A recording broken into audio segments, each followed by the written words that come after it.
ستكون هذه الرحلة اختبارا لكل سر نجاة تعلمته في حياتي.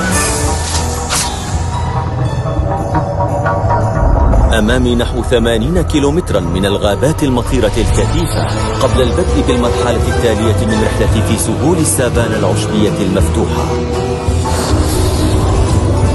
مع اقتراب هطول الأمطار آمل العثور على شعب واي واي المحرقة أولا. الحرارة نحو 32 درجة مئوية وأنا أحرق السعرات الحرارية. يمكنكم رؤية بعض الفاكهة القديمة على هذه النخلة. تسقط تلك الثمار على الأرض عندما تنضج، ترون هنا هذه الثمار القديمة التي تساقطت من الأشجار، لكن بداخل بعضها هناك كائن حي، وهذا ما أبحث عنه. لنحاول ونرى إن كان بالداخل. علينا شقها لفتحها لأنها قاسية جدا. إنه المكان المثالي للعيش إن لم ترغب في أكله. حسنا، هنا ما أبحث عنه.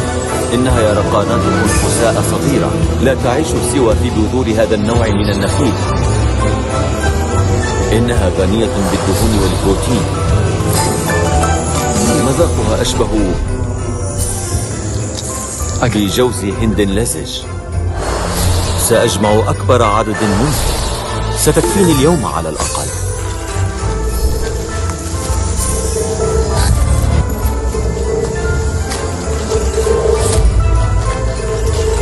من خلال مراقبة موقع الشمس أعرف الاتجاه الذي علي أن أسلكه.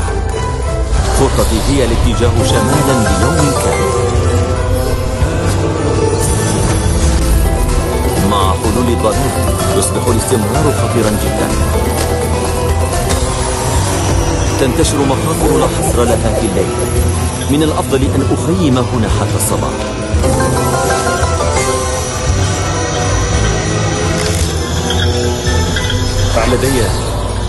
لدي تلك النحلات في شعري، ما زالت عالقة. لا أعرف عدد النحلات العالقة في شعري. أعثر عليها باستمرار في جيوبي. إنها في كل مكان. انظروا إلى هذا، ما زالت متشبثة هنا. سأرتاح الآن. غدا يوم آخر مليء بالتحديات.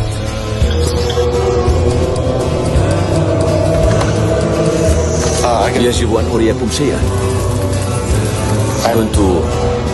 كنت أقضي حاجتي الصباحية ورأيت هنا هذا الثعبان المرجاني يأكل ثعبانا آخر.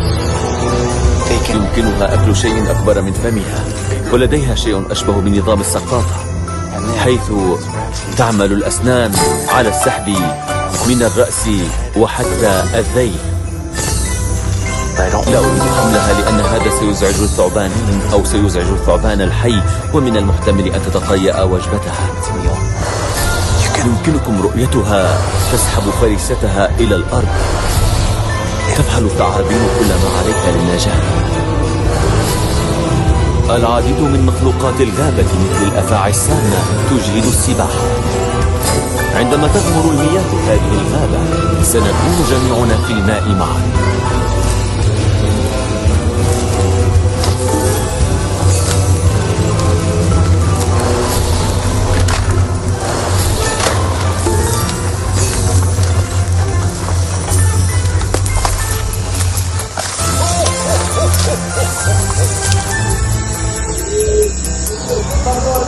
أستطيع سماع كلام.